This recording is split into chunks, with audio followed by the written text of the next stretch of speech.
Hello everyone, I am Khushboo ठाक and welcome to all of you. आपका अपना channel शिक्षा मिशन। तो आज की क्लास में अपन डिस्कस करेंगे JEE 2013 में आया हुआ क्वेश्चन। तो स्टार्ट करते हैं क्लास को। A very good morning to all of you. आज की क्लास का अपन फर्स्ट क्वेश्चन लेते हैं। यहाँ पे अपन को एक सर्कुलर डिस्क प्लेटफॉर्म दे रखा है जिसका अपन को मास दे रखा है 50 kg। डिस्क की रेडियस अपन को दे रखी है 0.4 मीटर और ये डिस्क 10 रेडियन पर सेकंड से एंटी क्लॉकवाइज डायरेक्शन में रोटेट हो रही है। फिर अपन को कंडीशन दे रखी है, अपने पास में दो सर्कुलर रिंग है, उन दोनों रिंग को अपन ये घूमती हुई डिस्क पे स्मूथली रख देते हैं।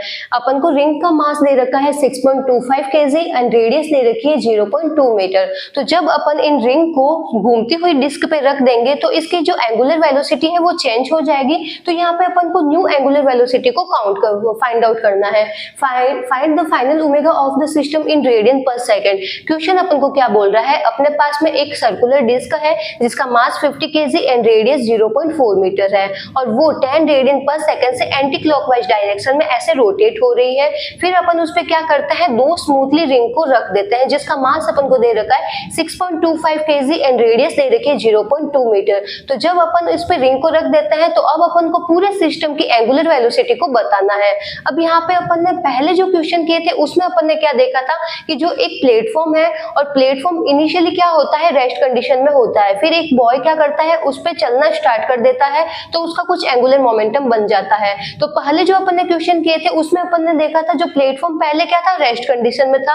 अब जो अपन क्वेश्चन कर रहे हैं उसमें अपन को क्या बता रहे हैं, जो प्लेटफॉर्म है ऑलरेडी 10 रेडियन पर सेकंड से पहले से ही क्या कर रहा है, घूम रहा है। अब यहाँ पे क्या है, दोनों ही केस यहाँ पे अलग हो गए। तो इस टाइप के क्वेश्चन को अपन किस तरीके से सॉल्व करेंगे। अब यहाँ पे अपन देख रहे हैं पूरे ही सिस्टम में अपन यहाँ पे बाहर से किसी भी तरह का एक्सटर्नल फोर्स लगा रहे हैं क्या, यहाँ पे किसी भी तरह का एक्सटर्नल टॉर्क है क्या, नहीं। तो यहाँ पे किसी भी तरह का एक्सटर्नल टॉर्क नहीं है तो एक्सटर्नल टॉर्क की वैल्यू क्या हो गई, 0।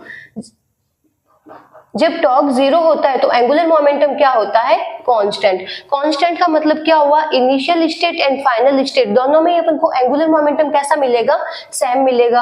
अब यहाँ पे दो कंडीशन अपन देखते हैं। इनिशियल स्टेट में अपन क्या देख रहे हैं, जो डिस्क है वो 10 रेडियन पर सेकंड से एंटी क्लॉकवाइज डायरेक्शन में रोटेट हो रही है। तो डिस्क क्या करेगी, अपना कुछ एंगुलर मोमेंटम बनाएगी। तो यहाँ पे पहले अपन इनिशियल वैल्यू निकालते हैं। एंगुलर मोमेंटम का फॉर्मूला क्या मिलता है, आई ओमेगा। डिस्क का मोमेंट ऑफ इनर्शिया क्या कितना मिलता है, mr²/2। वैल्यू पुट करते हैं mr²/2 ओमेगा। m की वैल्यू अपन को गिवन है। m क्या है यहाँ पे, मास r है, रेडियस ओमेगा क्या है यहाँ पे, वेलोसिटी। m की वैल्यू अपन को दे रखी है 50, r की वैल्यू है 0.4, ओमेगा की वैल्यू है 10। जब यहाँ पे अपन इस टर्म को सॉल्व कर देंगे तो अपन को इनिशियली एंगुलर मोमेंटम मिल जाएगा।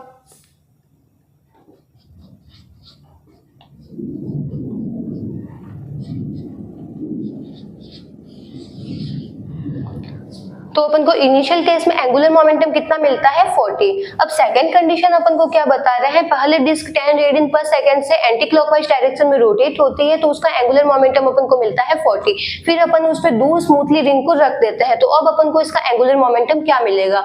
तो यहाँ पे अपन देख रहे हैं फाइनल केस में अपन को एंगुलर मोमेंटम का डिस्क का भी मिलेगा, साथ में ही अपन ने जो दो रिंग रखी है उनका भी अपन को एंगुलर मोमेंटम मिल जाएगा। एंगुलर मोमेंटम का फॉर्मूला क्या होता है, आई ओमेगा। तो यहाँ पे अपन जो आई लेंगे मोमेंट ऑफ इनर्शिया वो किसका लेंगे, डिस्क का, और ये हो गया ओमेगा डैश। क्योंकि अब ये पूरा सिस्टम क्या हो गया, कंबाइन हो गया। तो अपन मान लेते हैं ये क्या कर रहा है, ओमेगा डैश वेलोसिटी से पूरा सिस्टम क्या कर रहा है, घूम रहा है। 2 एंगुलर मोमेंटम क्या होता है, रिंग का होता है, रिंग का जो एंगुलर मोमेंटम है वो यहाँ पे अपन लिखेंगे। एंगुलर मोमेंटम होता है आई ओमेगा, तो यहाँ पे आई क्या लेंगे अपन, रिंग का लेंगे और ये हो गया ओमेगा डैश। तो यहाँ से अपन को ये इक्वेशन यहाँ पे मिलती है। अब ओमेगा डैश दोनों में अपन को क्या मिलता है, कॉमन मिल रहा है तो अपन इसको यहाँ पे सेपरेट कर लेंगे। मोमेंट ऑफ इनर्शिया रिंग का प्लस साथ में मोमेंट ऑफ इनर्शिया डिस्क का, ये अपन यहाँ पे अपन के पास में इक्वेशन बनती है। अब यहाँ पे अपन डिस्क का मोमेंट ऑफ इनर्शिया तो इजीली निकाल सकते हैं। एक डिस्क होती है, एक एक्सिस उसके सेंटर ऑफ मास से पास होती है, तो जेड एक्सिस के अबाउट अपन को डिस्क का मोमेंट ऑफ इनर्शिया कितना मिलता है, mr²/2। तो यहाँ पे अपन लिख देते हैं mr²/2। अब बात करते हैं अपन रिंग की। रिंग में भी सेम केस, अगर कोई एक एक्सिस उसके सेंटर ऑफ मास से पास होती है तो ये क्या हो गया, जेड एक्सिस। तो जेड एक्सिस के अबाउट अपन को रिंग का मोमेंट ऑफ इनर्शिया क्या मिलता है, mr²। लेकिन यहाँ पे कंडीशन क्या है, यहाँ पे कंडीशन चेंज है। अगर अपन यहाँ पे इस एक्सिस के अबाउट इसका मोमेंट ऑफ इनर्शिया निकालते तो अपन को क्या मिल जाता, mr² मिल जाता। लेकिन यहाँ पे कंडीशन चेंज है। अब ये क्या कर रही है, डिस्क के सेंटर ऑफ मास से एक एक्सिस पास हो रही है, तो अब यहाँ पे अपन क्या अप्लाई करेंगे, पैरेलल एक्सिस थ्योरम। कंडीशन अपन को इस तरीके से गिवन है, यहाँ पे अपन को सेंटर ऑफ मास से पास होने वाली एक्सिस के अबाउट नहीं निकालना है, डिस्क के सेंटर ऑफ मास से पास होने वाली एक्सिस के अबाउट अपन को निकालना है। तो यहाँ पे अपन अप्लाई करेंगे parallel axis theorem. Parallel axis theorem क्या बताता है, जिस एक्सिस के अबाउट अपन को मोमेंट ऑफ इनर्शिया निकालना होता है तो एक एक्सिस अपन इसके पैरेलल ड्रॉ करते हैं, और जो पैरेलल एक्सिस लेते हैं वो क्या होती है, सेंटर ऑफ मास से पास होनी चाहिए, तो उसका moment of inertia plus ma²। तो a क्या होती है, दोनों एक्सिस के बीच की परपेंडिकुलर डिस्टेंस। तो यहाँ पे अपन के पास में पैरेलल एक्सिस थ्योरम अप्लाई होगा। y डैश एक्सिस के अबाउट मोमेंट ऑफ इनर्शिया क्या हो जाएगा, सेंटर ऑफ मास से पास होने वाली एक्सिस के अबाउट मोमेंट ऑफ इनर्शिया, तो वो अपन को कितना मिलता है, mr² प्लस m, दोनों के बीच की परपेंडिकुलर डिस्टेंस अपन को क्या मिल जाएगी, रेडियस के बराबर, तो ये हो गया r, तो ये r², तो ये अपन को मिल रहा है 2mr²। तो एक रिंग का अपन को मोमेंट ऑफ इनर्शिया कितना मिल रहा है, 2mr²। यहाँ पे कंडीशन पूरी चेंज है। जेड एक्सिस के अबाउट अगर अपन को निकालना होता तो अपन अप्लाई कर देते डायरेक्टली mr², लेकिन यहाँ पे जेड एक्सिस के अबाउट नहीं है। एक एक्सिस क्या कर रही है, जेड एक्सिस के अबाउट अपन को निकालना है, लेकिन वो जेड एक्सिस कहाँ से, किसके सेंटर ऑफ मास से पास हो रही है, डिस्क के सेंटर ऑफ मास से पास हो रही है, ना कि रिंग के सेंटर ऑफ मास से पास हो रही है। रिंग के सेंटर ऑफ मास से पास होने वाली एक्सिस यहाँ पे इस तरीके से होती है।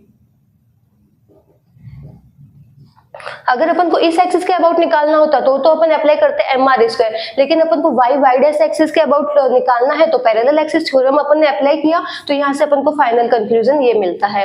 वैल्यू पुट कर देते हैं 2, रिंग का अपन को मोमेंट ऑफ इनर्शिया कितना मिलता है, 2mr², तो ये हो गया 2 × 2 4mr²।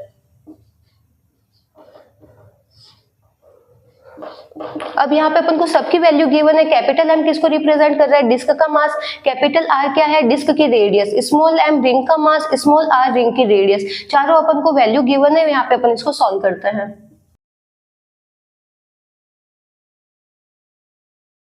तो यहाँ से अपन को क्या मिल रहा है, फाइनल एंगुलर मोमेंटम अपन को ओमेगा डैश के टर्म में क्या मिल रहा है, 5 ओमेगा डैश मिल रहा है। अब यहाँ पे क्या लग रहा है, कंजर्वेशन ऑफ एंगुलर मोमेंटम, मतलब इनिशियल और फाइनल दोनों में अपन को एंगुलर मोमेंटम सेम मिलेगा।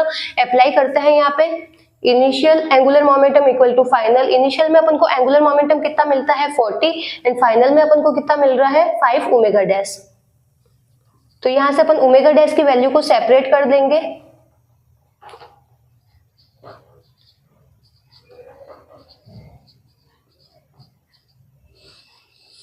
तो अपन को पूरे सिस्टम की एंगुलर वेलोसिटी कितनी मिलती है, 8 रेडियन पर सेकंड। क्वेश्चन क्या गिवन था, अपन को एक डिस्क दे रखी थी जो 10 रेडियन पर सेकंड से रोटेट हो रही थी, फिर अपन उस पे 2 स्मूथली रिंग को रख देते हैं। तो उसके बाद में जब अपन रिंग को इस पे रखते हैं तो रिंग का भी एंगुलर मोमेंटम बनता है, और इसकी अपन को फाइनल एंगुलर स्पीड क्या मिलती है, 8 रेडियन पर सेकंड। जिसको नोट डाउन करना नोट डाउन कर लो, और बाकी के क्वेश्चन अपन करेंगे नेक्स्ट लेक्चर में। Thank you.